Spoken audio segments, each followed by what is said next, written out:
Tonight on News 12, a Vote 2024 election debate from the Optimum headquarters and News 12 studios. A pivotal political battle for Long Island's 1st District. It could determine which party takes control of the U.S. House. Republican Nick LaLota and Democrat John Avlon are vying for your vote and answering your questions. Local elections lead to national change, and this News 12 Vote 2024 election debate with moderator Rich Barabi starts right now.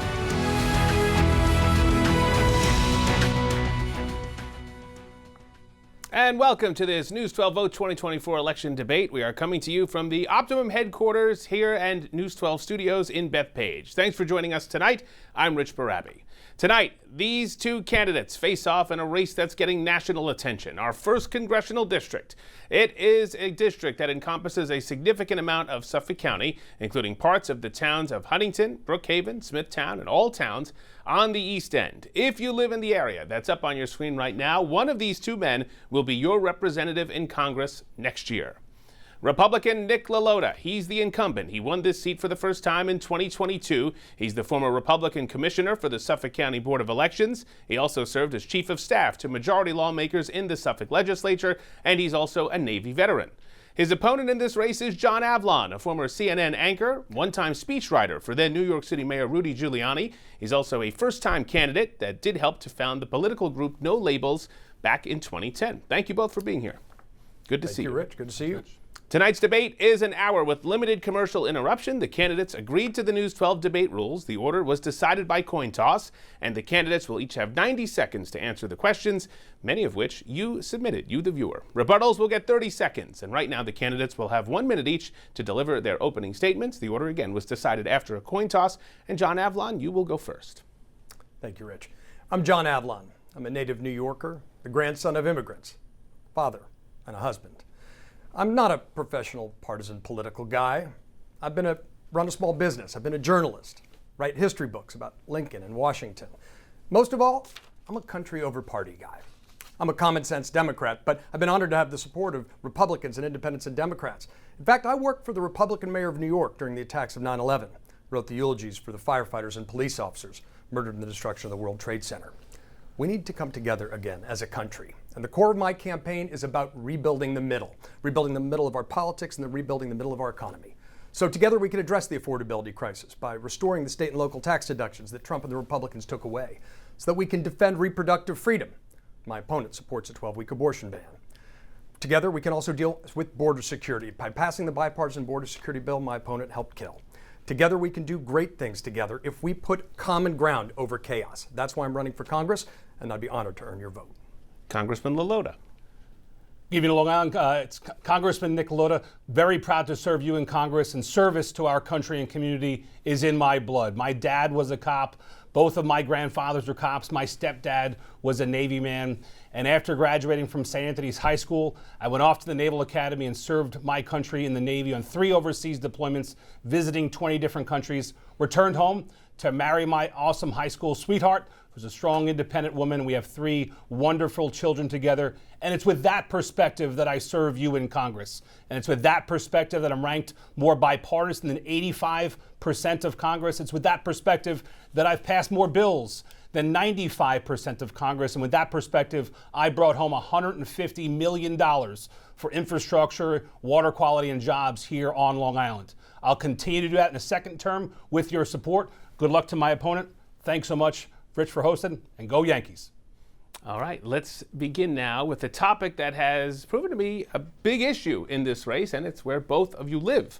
John, we're going to start with you on this one. We just saw that map moments ago of the district, and property records show you've been getting a tax cut on your Manhattan apartment every year through 2023. That can only apply to a primary residence, but you've repeatedly said you're a full-time Sag Harbor resident. Why did you accept the tax cut in Manhattan if you live full-time in Sag Harbor? Because I worked for CNN, as you well know. I was an anchor on the morning show. And there's a rule that says if your job is in Manhattan and you have an office there, you need to apply for that. It was done by the condo, but this is all part of an oppo dump to distract from the fact that my opponent doesn't live in the district he serves. He said he would move here if he had the honor of being elected, and never did. Said he put the house on the market, but then took it off the market when the moment he took the oath. He's never held a single in-person town hall. Near as I can tell, he's the only member of Congress represented by another member of Congress. Can't even vote for himself. So that seems to me to be the key issue of this campaign. You know, holding town halls, do your job. I've committed to doing 12 of them. Rich, I know you spoke to Congressman Tim Bishop about just the other day, and he explained I've been part of the Sag Harbor community for well over a decade. That's why I've been honored to have the support of people like Fred Thiel and Tommy John Scavone, and worked on local issues with them for a long time. I think the real issue is that my opponent doesn't even live in the district he represents. He broke his promise to move here. The question is, why should you trust him on any other issue? Show up, do a town hall, show up, represent the district. If you can't live here, if he can't vote for himself, why should you vote for him? Well, Congressman LaLota, it is true that you live in Amityville. It is outside of the district. You've said the reason that you haven't moved is due to high interest rates and also because of the moving district lines. And it is true that the lines have changed quite a bit over the years, but the first district hasn't stretched into Amityville since the 1960s. Do you still plan to move into the district? And what about what John Avlon just said about where you live? So John Avlon's campaign is based upon lies. Lies about his residency, lies about the border, lies about inflation, and lies about being bipartisan. First question in, we'll get right to the lies, Rich. He is a bona fide Manhattan resident, claims that property tax deduction. His answer was, to work at CNN, you had to live in the city. Doesn't mean you had to claim the property tax deduction. John Avlon has two properties, a $4 million property in Manhattan and a $2 million summer home. Which property do you live at? The $4 million one or the $2 million? Everyone always lives in their more expensive property. I'll lay out some more. My home is where my kids are, where my wife is. And I think it's where your wife and where your kids go to school. We live in Suffolk County. My oldest child goes to St. Anthony's, where I attended in Suffolk County. My kids play sports in the county. My wife teaches at Northport High School in the county. Sadly, my father died at Mather Hospital in the district. My parents, my mom and stepfather, live in the district. John Avlon has no of those roots and no associations. It's going to go back to him in 30 seconds or so, and I will hope that he answers what his affiliations with this district are. I've listed mine. To your question, Rich, yes, high interest rates hurt us. The price of homes hurt us. My family doesn't have the disposable income that Mr. Avlon has to go buy a second property and fake it. And I don't even have that. I'm never going to lie about where I live. My connections to this community are deep, and it's never prevented me from passing bills, delivering on things, and being everywhere in this county, in this district, delivering for you back at home. All right, John, certainly want to give you the opportunity here to respond. Yes. Look, Nick LaLota has never voted once in the first district. I voted in 6 elections. He has never voted once in the first district, and he broke his promise to move to the district if he had the honor of representing you. He said his property was for sale and he would move right after taking office, but when he took the oath, he never moved. He's never once voted in the first district. Why should you vote for him now? Congressman, quickly, and then we're moving on. I said exactly what my connections to the district are. We gave Mr. Avlon back the mic to explain to us what his connections are. It's a lie. It's a scam. He's got that $2 million Sag Harbor summer property, which he rents out in the winter. No, I don't. You've never apartments.com. Find his house. I'm not going to dox him here on TV. You can find his home available historically for rent. He's a city guy. You can look at all of his social media. You'll find him posting about himself on Halloween and Christmas caroling in Manhattan. He's a Manhattan guy. All right, let's move on now to the tangible issues that folks in this district are living with every day. And one of them is the cap on state and local tax deductions, as you both well know. During former President Trump's term, he signed a bill into law that capped SALT deductions at $10,000. The Republican majority at the time backed the move, but it's hurting a lot of Long Islanders. Joseph from Mount Sinai sent this question in. Take a listen. Why would any Long Island representative allow a cap on salt? What will you do, if elected, to eliminate the cap on salt? Thank you. And Congressman, we'll start with you here. Beside Congressman D'Esposito and Garbarino, we've been working like dogs to ensure that we get a higher cap. But let's understand how we got here. New York State has the dubious distinction of having the highest effective sales, property, income taxes in the entire nation. We're dead last. And we're also the leader in out-of-state migration. More people leave New York for places like the Carolinas and Florida and elsewhere than any other state, and those two facts are linked. And they're linked to the high spending in Albany. In 2018, state Democrats took control of Albany, all branches, and they've been spending like crazy and passing taxes off to us back here on Long Island. It's wrong, we get screwed there. Yes, that tax bill was wrong. If I was in Congress at the time, I would have voted against it.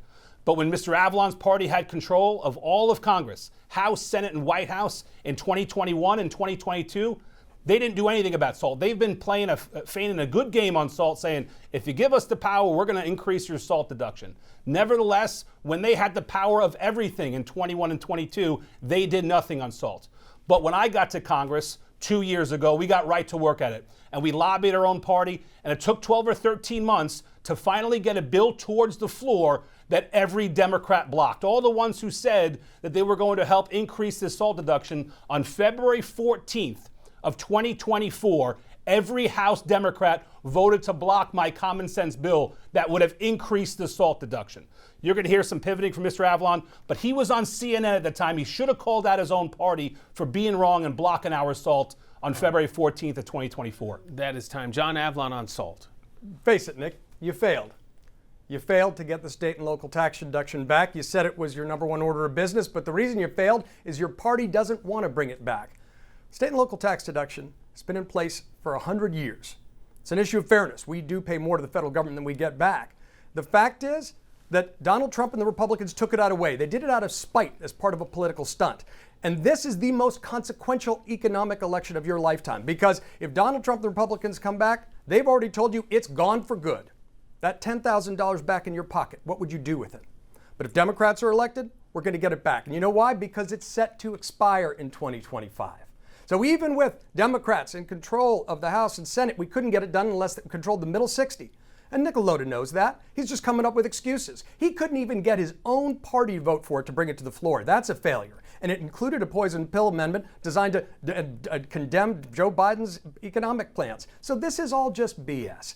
We want to get the state and local tax deduction back. Trust the people who want to bring it back, not the people who took it away. Trump and the Republicans took it away. You deserve $10,000 back in your pocket every year. What would you do with that money? It would give you breathing room. It would address the affordability crisis.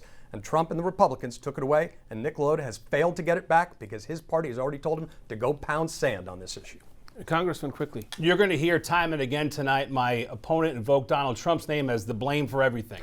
And yes, that tax bill was bad and wrong in 2017, but others have had the opportunity to do right since. No excuses. The Senate Democrats, House Democrats in 21 and 22 passed plenty of legislation. They didn't need 60 votes in the Senate for every piece of legislation they passed in 21 and 22. There were a lot of bills done that got through. They should have got SALT done through that day. And I regret that Mr. Avlon, while on CNN, didn't criticize his own party for blocking that SALT bill on February 14th of 24. John, you get a quick response here. Yeah, look, I'll just say, Nick, if you were so objectionable to Donald Trump raising our taxes here on Long Island, especially in Suffolk County, you didn't need to brag to be the first purple district representative to endorse him. You didn't endorse Haley or Christie. You endorsed Donald Trump ahead of the primaries. You enthusiastically support him, all of it, including that bill. And you know what? They've already told you it's never coming back. So that's a failure on your party and yourself. All right, let's stay on this issue of affordability. On the whole, we know people are struggling. Housing costs are reaching all-time highs across the island. Some people are really struggling to stay here. Lewis from St. James sent this question in. My question is to both candidates. Young people and retirees in particular are having a very difficult time economically on Long Island due to the high cost of living from housing, low wages, student loan debt, cost of health care, and high property taxes. What policies do you support on the federal level to help keep these demographics from leaving New York State and going to other states where they seem to have more opportunities? And Mr. Avlon, we'll start with you here. I got to think you're hearing a lot about this on the campaign trail. I have heard this issue at every door I have been to, virtually hundreds of doors, over 100,000 over the course of this campaign by my campaign. Affordability is the number one issue. The frustration you just heard is absolutely on the top of people's minds. People saying their kids can't afford to move here. The future economically looks bleak. Here's a couple things we can do. First, let's get that state and local tax deduction back, $10,000 back in your pocket. Let's expand the child tax credit. We did it for 1 year during the pandemic, cut childhood poverty in half. Let's actually start working to get back in the business of building again, in conjunction with communities, preserving the historic character of our communities, but also making it easier to build, working with developers, not big government, but making sure we're creating the incentives. For example, retrofitting strip malls to build residential on top of commercial.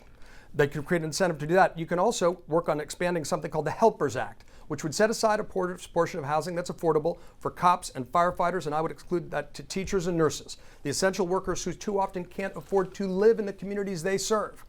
We need to work together to address the affordability crisis. We need to make sure that we make Long Island affordable again. That requires a constant focus on rebuilding the middle class. That requires a focus on investing in the next generation of technology jobs that can emerge from combating climate change through the energy innovation going on at Brookhaven National Labs and Stony Brook University and Discovery Park. We need to invest in rebuilding the middle and ease the affordability crisis. And we can make progress if we work together. Congressman LaLota. If you can't start the answer to the question about why it's so unaffordable here on Long Island with the answer that state Democrats keep on punishing us with their punitive property taxes, sales taxes, and income taxes, if you can't get to that in the first 10 seconds of the answer, you have no idea what's going on. And that might be because you got a $4 million Manhattan mansion and a $2 million summer pad that it doesn't hurt you. But it hurts all of us here in Suffolk County. We understand the burden that city Democrats and Albany Democrats try to pass off onto us. They're trying to do this congestion pricing as well, taxing us in the suburbs. They tried to do the MTA payroll tax years ago.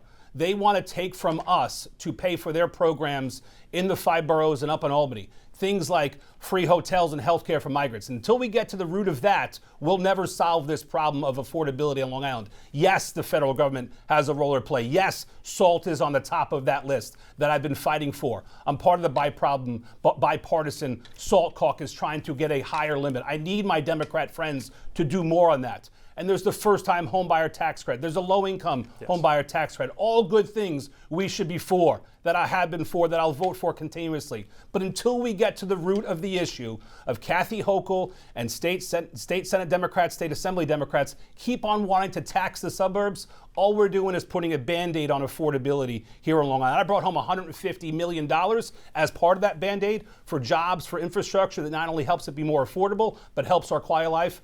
But we need to get to the root of the issue. All right, John, do you put the blame, the affordability crisis, the blame on lawmakers in Albany? Not alone. Taxes are too high in New York State. There's no question. My opponent's claiming credit for getting dollars back that were actually allocated by the Senate or things that are recurring grants. But there is action we need to take by working together. And when you deal with affordability, yes, our taxes are too high, but that's why we need the state and local tax deduction back. They've been too high for a long time with Republicans in there. Part of the problem is folks like my opponent who've actually, for the past 15 years, had partisan patronage jobs on the taxpayer dime. That adds to that budget, doesn't it, Nick? Congressman, 30 seconds. I ran elections proudly in Suffolk County for 7 years, ensuring fairness and democracy. I'm sure you haven't said that yet tonight yet, John, but I ensured fairness in our democracy here in Suffolk County to ensure that we had fair and proper elections. Proud to have done that job. But say it out loud, Mr. Avlon. Kathy Hochul supports you, and you can't possibly criticize her for the terrible government she's running that's making it way unaffordable for here on Long Island. She's sending in buses of her volunteers. She's buying you headquarters, sending you donors to try to make Long Island the 6th borough. Just say it out loud, Mr. Avlon. Let's move on here. Let's talk about an issue that, again, is getting a whole lot of attention this election cycle. It's abortion access. There are significant protections here in New York State, but there have been calls for a national abortion ban from some since the Supreme Court struck down Roe v. Wade. Many of our viewers have asked, would you support a national abortion ban? We'll start here with Congressman LaLota. Absolutely not. Not only would I not support a national abortion ban, I'm for the exceptions, rape, incest, and life of the mother, and I do not support regulations in the first trimester. Mr. Avlon clipped, and he's putting on TV something very acute that I said a couple of years ago that wasn't part of the full statement. The full statement was the power now belongs to the people of the states, and the people of states can elect people to regulate on this policy. It's no longer a federal issue. I understand that. And I voted accordingly in Washington when some of my party from the extremes wanted to ban the mailing of mifepristone, an abortion drug, across state lines. I stood up and I said, this is not a federal issue. We should not be becoming more restrictive on this. And I blocked my own party's agricultural appropriations bill that would have made it more onerous on women who wanted to access that drug. I did that. So all the lies and spin is BS. But what we have to get to, if you're going to be for women's rights, and you're always going to invoke abortion, you have to talk about the other things too. And Prop 1 is something that my opponent dangerously supports that would put men in women's locker rooms, would put men in girls' sports, and would tip upside down all the opportunities that young girls like my 3 daughters have.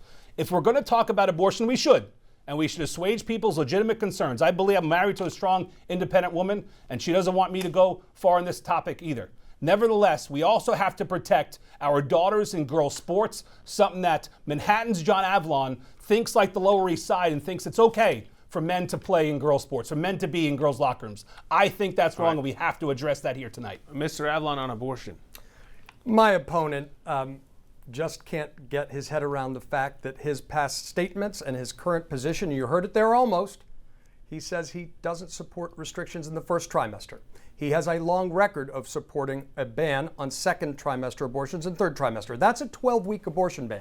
You don't have to listen to me. Listen to his own words from his own website, where he said, I support the Supreme Court's decision to repeal Roe v. Wade. He wants to talk about repealing New York's own laws. If called to vote on the issue, this is from his own website before he tried to erase it and hide it, he said he would vote on limitations on abortion in the second and third trimester. That is a first trimester abortion ban. That is a 12-week abortion ban. And my opponent's trying to hide and distract from that fact. But let's face it, we've already seen that effect.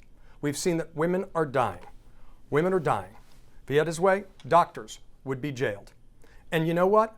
A vote for Nick LaLota is a vote to empower those extremes. Not only Donald Trump's 2025 agenda, but Mike Johnson for Speaker, who's had a national abortion ban on his to-do list from day one.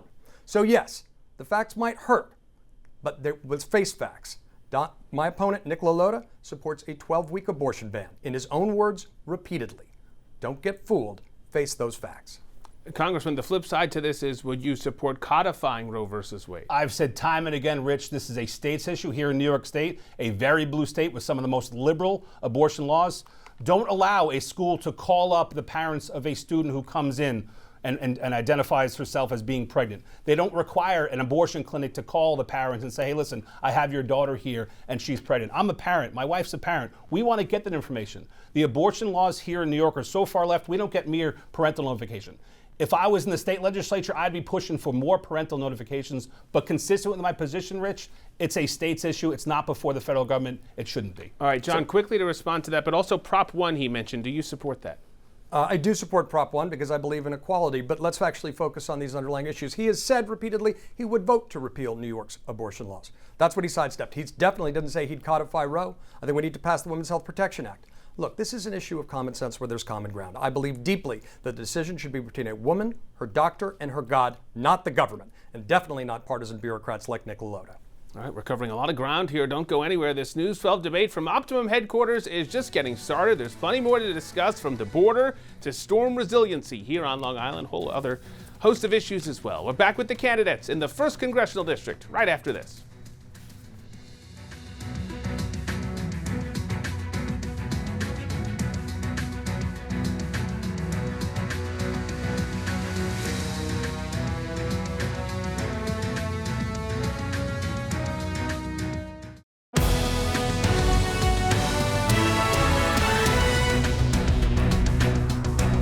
Welcome back to Optimum headquarters in our News 12 studios here on Long Island. Right now, our debate for the 1st Congressional District here in New York continues. Republican Nick LaLota and Democrat John Avlon are answering many of your questions. Let's go to an issue now. It's been a main focus of this election, really every election in this cycle, on both the national and local scale. We are talking about immigration and the border crisis, and both of you have been very outspoken when it comes to the issue. You've talked broadly about your plans to secure the border, but specifically Joe from Smithtown wants to know, do you support mass deportation of immigrants who entered our country illegally? And Congressman, we'll start with you. No, I don't, but we have to understand how we got here. In his first couple of weeks and months when he took office, President Biden repealed 64 very effective Trump-era border policies that were helping to keep our border safe and America safe. First of which was the Remain in Mexico policy that stood for the premise if you got to the southern border and you were going to claim asylum, that you had to wait in Mexico while that claim was adjudicated. President Biden took that provision away by a stroke of a pen, didn't ask Congress, didn't do anything else, took that provision away, and it was a green light to so many in Central America and South America and throughout the whole world just to come to the country, be paroled into the interior of the country. And by the way, when they get here to New York, they get the sanctuary city policies, they get the free hotels and health care, costing us $5 billion. Kathy Hochul wants to take $5 billion from the suburbs and upstate New York to give them to free hotels and health care for migrants. They're taking money from our schools, they're depleting our infrastructure, they're raising our taxes to do this. It's totally wrong what state and national Democrats have done on the border, and we've passed several different things to try to fix it. H.R. 2 in May of 2023, before this issue became totally political, and 12 individual bipartisan bills of the House of Representatives that we passed that have never been undertaken by the Senate. These are things that we need to do in order to secure our border. This president or the next one has to reinstate those very effective 64 Trump-era policies. That's what we need to do, Rich. Mr. Avlon, I want you can speak broadly about the border issue, but specifically to Joe's question about mass deportation. Do you support that? I think mass deportations, which is the official position of Donald Trump, he said they should be bloody. They should be armed mass deportations. I think that is a horrific, opens the door to something horrific in America that's not consistent with our values. That's my opponent's chosen candidate. But what we do need to do is fix this problem. I mentioned I'm the grandson of immigrants, but it shouldn't be controversial to say we need more legal immigration in America and less illegal immigration.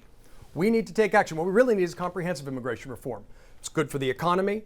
We need a pathway to citizenship for the dreamers to get them out of the shadows, but we need to deal with the border because the border is broken. It's a federal problem. It requires a federal solution, and federal dollars should fix that for us with regard to the migrants in New York. But my opponent helped kill the bipartisan border bill that was passed. It was all set to go 60, had the middle 60. It would have had the endorsement of the Border Patrol Union.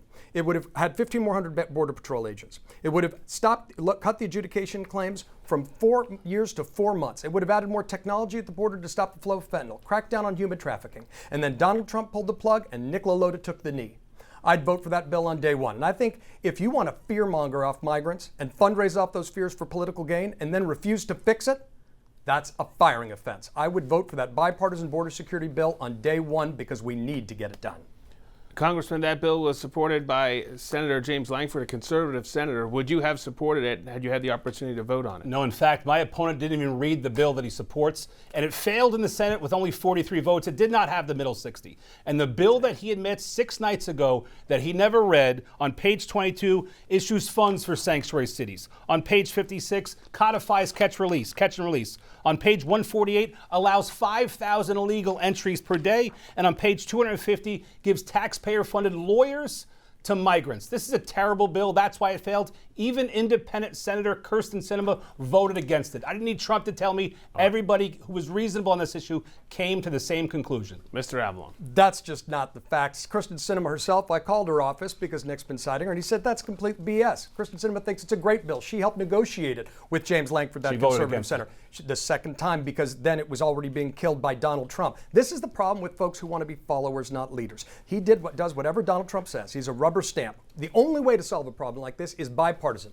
The only way to get it done. I would vote for that bipartisan border security bill on day one as a down payment to getting the comprehensive immigration reform we need so we can stop being divided on this issue that is a core renewable resource for our nation and always has been. This next question is on a similar topic, so you can respond there if you'd like. But to follow up on this border issue, the U.S. Drug Enforcement Administration says transnational criminal organizations in Mexico are smuggling fentanyl into the country. It's certainly made its way to the island, as we know. It's something both of you have been outspoken about in recent interviews with News 12. Earlier this month, a man was charged with Suffolk prosecutors called the biggest drug bust in county history. And the Suffolk District Attorney says they found enough fentanyl to kill more than the entire population of Long Island. John, we're going to start with you on this. What is your solution to help curb the opioid crisis? The stat you just gave should scare the hell out of everybody. But this has been a persistent problem. Imagine if we had an airliner going down every day, 200 people on board. You think that would get our national attention? You think we'd be talking aggressively about solutions? Because that's the death toll. We've lost 20 times more people in Suffolk County in 2023 to fentanyl poisonings, not overdoses, than we did to homicides. This is an urgent issue. It is wiping out a generation of kids, and it is being imported from overseas. The chemicals from China, the cartels bringing in, and it's one of the many reasons that bipartisan border security bill was necessary, because it increased technology to detect the flow of fentanyl into our country. That is one of the many reasons, but it's not enough. There are bills, and I've spoken and worked with a man named Kamal Barwani, who lost his son to a fentanyl poisoning. He was about to go to law school, and he was slipped some drugs, and he died within minutes.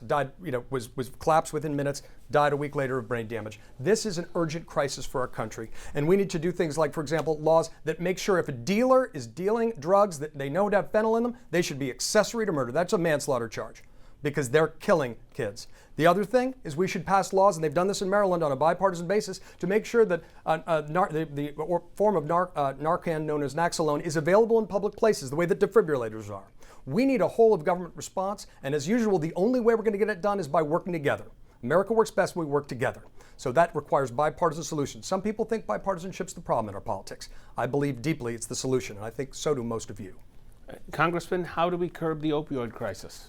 Bipartisan doesn't mean blind. And if you can't identify the root cause of this issue, you're just being blind to it, or you're treating us Long Islanders as dumb.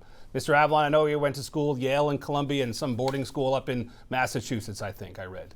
But nevertheless, you're treating us as dumb if you can't explain what the root of the issue is.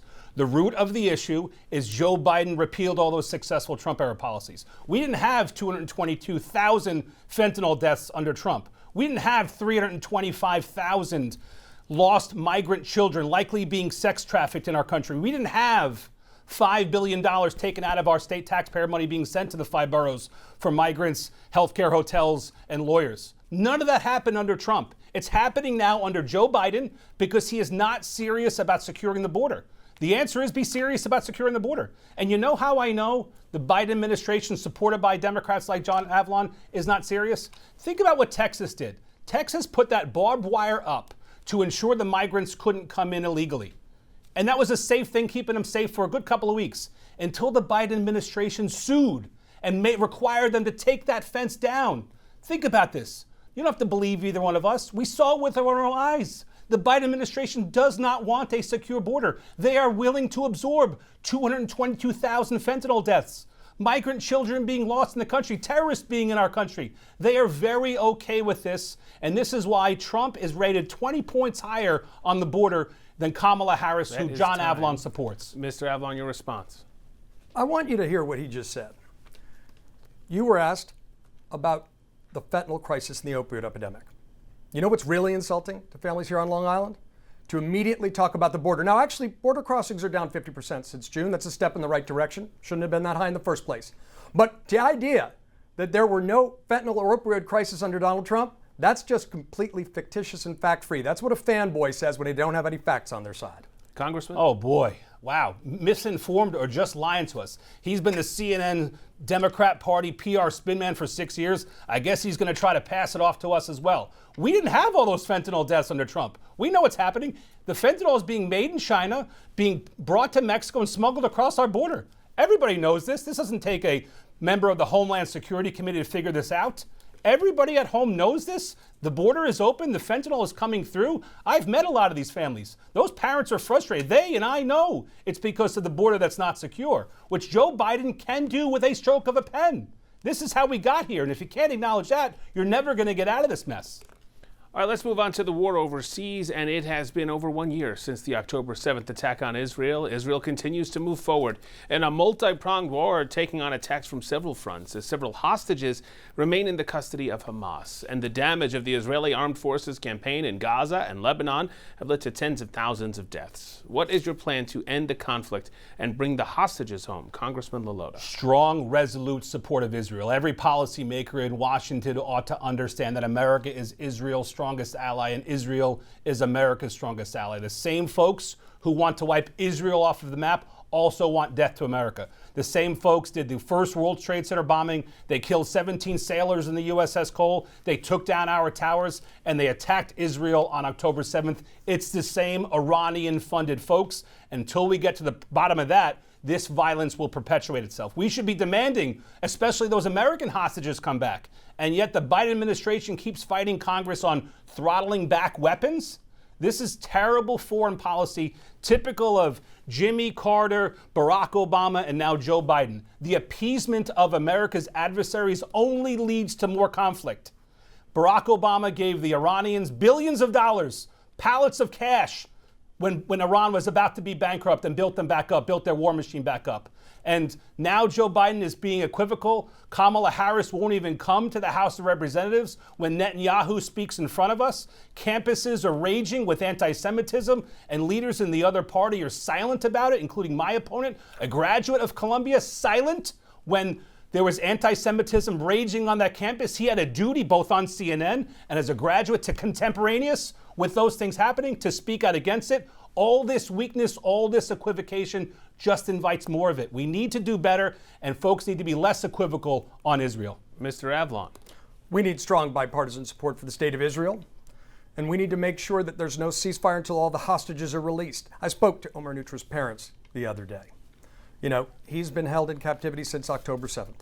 He's a son of Long Island. And we need to keep them in our prayers, and we need to stay focused. I've lived through terrorism up close. I believe we need to stand with the victims of terrorism always and never blame the victims of terrorism. And I believe there's a special responsibility for people who are not Jewish to condemn anti-Semitism and to stand with the state of Israel. We need to work towards a two-state solution with a demilitarized Palestinian state. We need to make sure Hamas is eradicated, because the purpose of American foreign policy is to stand up to tyrants and terrorists. We need to then make sure Gaza is rebuilt into something better than it was with the support of the countries in the Abraham Accords. And we need to stand strong against Iran. And I was happy to see that Kamala Harris said the number one nation threat to the United States is Iran. But you know, while we're talking about the state of Israel and the purpose for the state of Israel, I couldn't help but notice that my opponent's chosen political candidate, the one he enthusiastically endorsed, told his chief of staff, General John Kelly, that he admired Hitler, said he did a lot of good things, said he wanted generals like the ones Hitler had. That seems pretty urgent. That seems pretty relevant to the choices facing our nation and to the judgment my opponent observes. Because that kind of slander and slur to a man responsible for the murder of 6 million Jews and hundreds of millions around the world should not enter anywhere near the Oval Office, and that's from the mouth of his own general and chief of staff. That's about weakness. We need strength to oppose that as a united nation. Congressman, the Trump campaign has denied that he said that, but again, this is coming from his former chief of staff. What's your response? John Avlon would claim that he's a journalist. Only a good journalist, an independent, honest, trustworthy journalist, would verify the fact before he spewed some sort of rhetoric hearsay. That has not been confirmed. The campaign has denied that, as it should. That should not be said anywhere. But what you're hearing out of Mr. Avlon is totally wrong. I would like to hear him condemn Obama allowing Iran to have the nuke deal. I would like to hear him condemn Obama giving pallets of cash to Iran. That's the root cause of the issue. You're going to hear Mr. Avlon say that he's somehow bipartisan. That requires you to criticize your party at times. Let's hear from Mr. Avlon. Let's Rich. give him the opportunity to speak here. You know, it's interesting because what you're saying is you take Donald Trump's word over Marine General John Kelly. You at home, does that sound credible to you? Or does that sound like desperate deflection? Here's the facts. We do need to be strong. Weakness does invite aggression. I have condemned illiberalism wherever we see it, on the far left or the far right, especially the far left, because it's up to people to police their own party's extremes, something my opponent has consistently failed to do. That's how we reunite as a nation. That's how we move forward together. And I got no time for anyone who protests and turns it into a riot. That is an absolute condemnation, and I've done it consistently, and I will in Congress. I think the question, Rich, was does he condemn the Iran nuke deal or the pallets of cash? I didn't hear an answer. We're moving on here. Storm resiliency and flooding fears are top of mind for a lot of Long Islanders, including those in the 1st District. Earlier this week, President Biden approved Governor Hochul's request for a major disaster declaration to provide federal assistance to communities impacted by an historic storm back in August. More than 10 inches of rain came down in parts of Suffolk.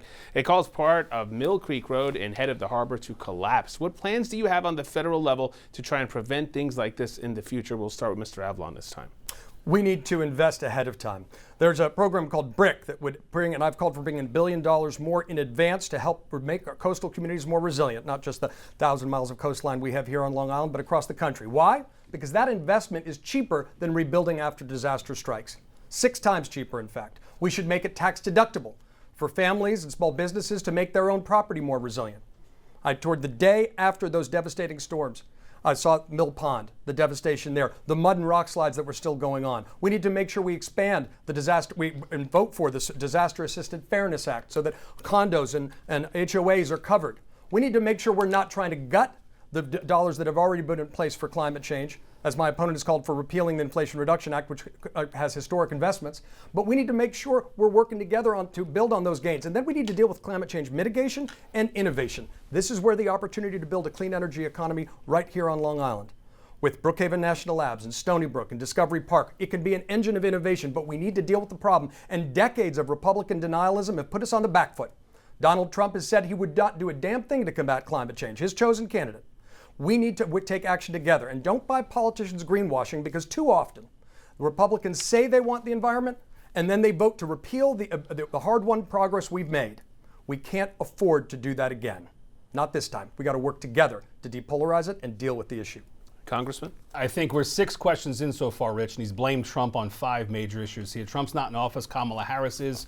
And right now, buddy. And right now, Long Islanders are getting screwed. Long Islanders are getting screwed, and Biden waited all that time to issue that major disaster declaration, waited 4 or 5 weeks on it. He should have signed it right away. I sent him letters. Finally, I'll give credit to Senator Schumer's office. Been in touch with Adam Hornbuckle there, who finally got the White House to get up and actually sign that declaration. So good. So now more federal funds will flow to my constituents, and credit to Senator Schumer's office for doing that. But again, you have to get to the root cause of the issue.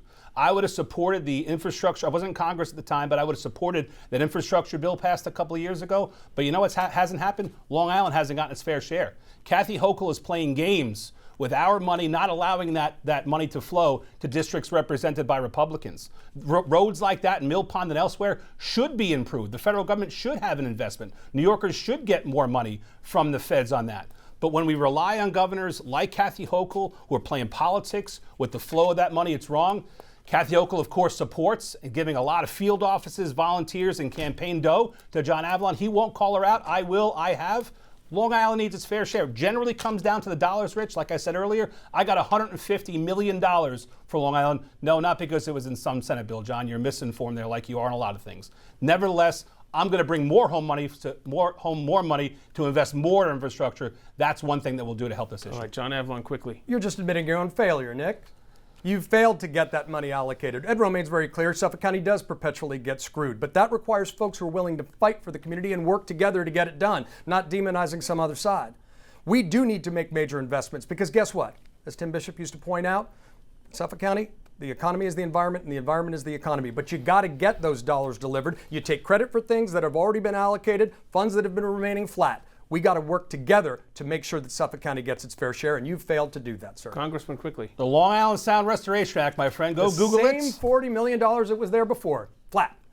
Got the money. We're going to get more money because I believe, and I've gotten people in my party to agree with me, we need to invest more on Long Island. And I got it done, even work with Democrat Joe Courtney from Connecticut to get it done. We got it done in the Senate as well. Got it done, John. Sorry that you're trying to recreate history on there, but I'd love to hear you a little more talk about Kathy Hochul and how she screws us on these issues. That's the root cause, and unless you're able to say that, don't come to Long Island for the summer times and try to run for Congress afterwards pretending you're for us, John. That is time. Stay right there. There's still much more to come in this Vote 2024 election debate from the Optimum headquarters and News 12 studios. We'll be back right after this.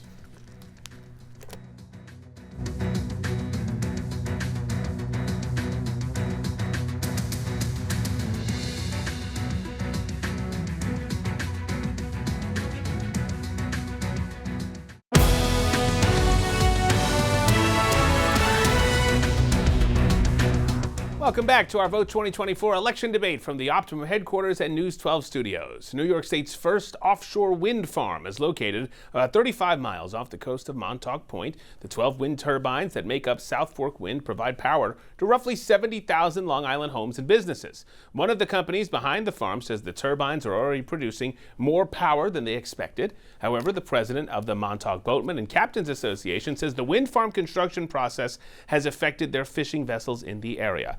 Where do you stand when it comes to this project and renewable energy as a whole? Congressman LaLota, we'll start with you here. I'm an all-of-the-above energy Republican, Rich. I believe that we should do it all. I know that we're blessed with a lot of great fossil fuels here that we can cleanly and safely extract from our nation's grounds. However, we should concurrently explore and make progress on all the other ones, wind, battery, solar, where neighborhoods want it. And there needs to be a balance on that. I'm the co-chair of the Offshore Wind Caucus in Washington because I want to help ensure we strike a good balance. I've talked to a lot of those fishermen out on the East End. I've also talked to a lot of the folks who want to produce more energy. I think there can be harmony in this, but just like everything else, there needs to be local buy-in. You'll hear some big party solutions. You already heard from my opponent on housing. He wants to have the feds come in and put apartments over shopping centers. I think that ought to be done under local control. But with respect to how we move forward on wind, we should do so in harmony with local stakeholders, through town supervisors, through village mayors, through constituents, and hear their feedback about where these things ought to be so that we can decrease, most importantly, our reliance on foreign energy. We shouldn't have to import from nations who want to wipe us away. We shouldn't have to to see Venezuela and Russia and Iran export so much energy that we either directly or indirectly absorbing here. We should continue down the path of energy independence, but we have to do so in harmony with our stakeholders locally, Rich. Okay, Mr. Avlon. I do think we need to invest in renewable energy precisely because we need to not only take care of our environment and combat climate change, but to make sure that we are defanging those petro-dictators around the world, whether it's Russia, Venezuela, or other countries like that. It does need to be an all-of-the-above approach. I think we can't make sure we move so far so fast that there's a populist backlash that stops progress. I think every decision needs to be made in conjunction with communities that are affected. I think a lot of the opposition around the wind turbines has faded as we've seen them come online. It's not been true on the South Shore, but out by me, this is working, and it's a step in the right direction. We can create apprentice programs for great new jobs in an emerging industry. And that's one of the things that unions are working on doing with schools. And I've been to one of those programs at Stony Brook where people are signing up. This is something we need to lean into. It requires vision. It's like the CHIPS Act that passed with bipartisan basis. You need to look into the future. Think about generational responsibility, and investing in the next generation of clean energy technology does that. We can be a leader here on Long Island. It can be a major economic driver, but not if we're constantly trying to cut federal funding, not if we try to repeal the Inflation Reduction Act, which my opponent keeps focusing on, which, by the way, would also repeal prescription drug caps for seniors and reducing the sense of insulin. We have an opportunity to focus on climate change mitigation and innovation. We need to lean into the innovation. That's the right thing to do for our country, for our community, and for our climate, because this is something we should all be able to agree on: clean water and clean energy. All right, we're going to move on to our lightning round now. Okay, quick 30 seconds.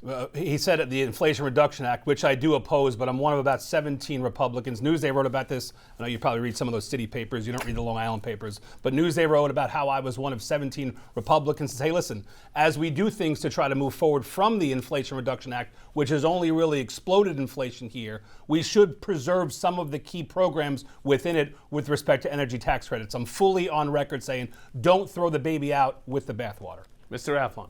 Doesn't work that way. What it really is called is greenwashing. It's that dance we see too often before elections where Republicans here pretend they're moderate for an election and then vote MAGA in Washington. That's what will happen here too, because that's who he is. All right, let's move to that lightning round now. These are rapid fire questions from our viewers about anything. Quick answers only here as we pick up the pace and try to get to as much as we can. John, we'll start with you. Should Governor Hochul reinstate congestion pricing to help fund the MTA and the LIRR next year? No, not as it's currently conceived. It's fundamentally flawed. Congressman? No. No other words needed. No. All right, here's a question we've received from many of our viewers. Do you think in-person town halls are an important way to get feedback from residents, and will you commit to holding them if elected? Congressman LaLota. Yes, I've held 20 town halls, 16, I want to say, maybe 15 are in person. I've also done a number of tele-town halls to ensure we reach a wide number of constituents as well. Mr. Avlon. Yes, I've committed to doing 12 open in-person town halls. In fact, I'll be conducting a town hall right after we leave here. My opponent is not telling the truth. He's been busted on this. He's never held a single open in-person town hall. Not a single one. Right, and you've been busted on that fact by Newsday and other local papers. Quick responses, is that true? I have a tele-town hall tonight, and I've reached thousands or 10,000s. Please, sir, respect a little bit. We've held tons of town halls, up to 20 right now, where neither payment nor party affiliation required. I'll continue to converse with my neighbors, the folks that you visit every now and then. I want to get to more important topics here. And how about New York City Mayor Eric Adams? Congressman, do you think he should resign? For the handling of the migrant crisis, yes. John Avlon. Yes, I've called on him to resign, and I was one of the first Democrats to do so. Okay. Because I think we need to be consistent. Democrat crook's as bad as Republican crook. Mr. Avlon, we'll stay with you. Will you accept the results of your election and the presidential election? Of course. You don't get a medal for that. Peaceful transfer of power is basic, and it was threatened by Donald Trump, my opponent's nominee. And just saying you're going to support it, that used to be table stakes. Let's keep it quickly here, Congressman LaLota. As Elections Commissioner of Suffolk County in 2020, I certified the election. I'm one of 6 House Republicans to preemptively, prospectively agree to certify this election. I'll attend no matter who wins the inauguration ceremony, and I'll say positive things about our process. All right, and Congressman, we know more than a dozen Long Islanders have been accused for their roles in the January 6th Capitol attack. Former President Trump has said he would pardon insurrectionists, convicted insurrectionists if elected. Where do you stand on pardoning those folks? If you broke the law, you assaulted, you battered, you broken-entered, you threw a gas canister at a cop, you deserve to do time. Whether you did that on January 6th or the riots of 2020, this shouldn't be Republican, Democrat. Everybody should be treated the same way. Mr. Avlon. And yet my opponent supports someone who's promising to pardon the January 6th attackers. My opponent just the other day on his Facebook page showed him hanging out with the Setauket Patriots who attended January 6th. My opponent has taken money from someone who just pled guilty to assaulting an officer on January 6th. For all of Long Island, and I'll meet with anybody, John. All right, let's continue now to the closing statements. That was our lightning round.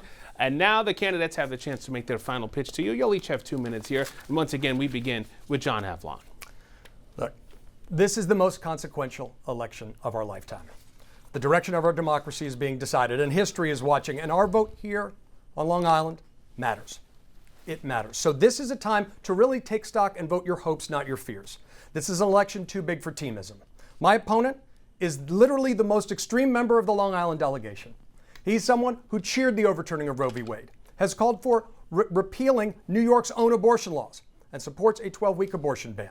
Not only that, he failed to get the state and local tax deduction done, and he failed to support the bipartisan border security bill. We need to do better. We need to work together again. We need to find common ground instead of chaos. Not that long ago, Long Island had a congressional delegation that had national reputation. Tim Bishop, Pete King, Carolyn McCarthy, Steve Israel. In recent years, it's been a laughingstock because of a constant swamp of corruption and ethics allegations that my opponent comes out of as someone who's worked in partisan patronage political machines for far too long. We can do better. We need to do better. Think about the country you want to, and community you want your kids to inhabit. We on Long Island have the opportunity to make sure we're practicing the politics of addition, not division, not just to win elections, but because that's how we know we need to govern. We need to get past this fever. We need to turn the page. We need to work together again so we can restore the state and local tax deduction that Trump and the Republicans took away, deal with the affordability crisis, rebuild the middle class, rebuild the middle of our politics, defend reproductive freedom, which is under assault, and pass the border security bill. That's the start of what we can do together. If we decide we're not going to double down on the failed politics of extremism in the past and move forward together with a new generation that's willing to work together. I'm honored to have the support of Republicans for Avlon. I think we need to make sure we have more bipartisan coalitions because that's the way we reunite our country and our community. America works best when we work together. All right, Congressman LaLota. I come from a family of service. We've worn police uniforms and military uniforms, and I am certain that America is the greatest nation the world has ever known. We have had 80 years of awesome prosperity. We have the strongest economy and the strongest military. But what we've done with that is awesome. We've provided more freedom and more opportunity to more people both here and around the world than any other nation the world has ever known. But like about 2/3 of my constituents, I think that America is heading in the wrong direction. We look at the southern border. We look at the policy choices made by Washington Democrats at our southern border that have led to 222,000 fentanyl deaths, 325,000 lost migrant children, unfortunately, likely victims of human trafficking, and a $5 billion budget hole that's being taken from you Long Islanders to be sent to the 5 boroughs for their sanctuary city plans, their free hotels, healthcare, and lawyers for migrants. It does not have to be this way. Overseas, we're weak. Iran is picking us apart. Russia is taking advantage of an ally. China is flying their spy balloon across our nation. And folks who want to feign, like my opponent, that somehow they're bipartisan, they don't say a word. They just allow it to continue to happen unbucked whatsoever. We need to put this great country back on the right track. We do need to cut some federal spending while protecting Social Security and Medicare. We should not be involved in abortion issues at the federal government. The lies that my opponent tells during this campaign are insurmountable about his residency, about abortion, about the border, about him being bipartisan. But I trust you Long Islanders, like you elected me 2 years ago, to see through the facts and to understand that if you continue to put your trust in me, I'll continue to deliver as I have. Ranked more bipartisan than 85% of Congress, passed more bills than 95% of Congress, and brought home $150 million here. And in the second term, I'll do even more. God bless. All right. Thank you both. We appreciate you being here for this spirited debate. And I want to thank everyone for tuning in to our final Vote 2024 election debate of the season, whether you're watching on News 12, on our app, or News 12 New York, which is now streaming on Roku TV. And just a reminder, News 12 will have special coverage on election night, November 5th. We'll be live throughout the night, tracking all the local races as well, of course, as the presidential race. That all starts at 9 p.m. I'm Rich Barabi. Again, thanks for joining us. And remember, local elections lead to national change.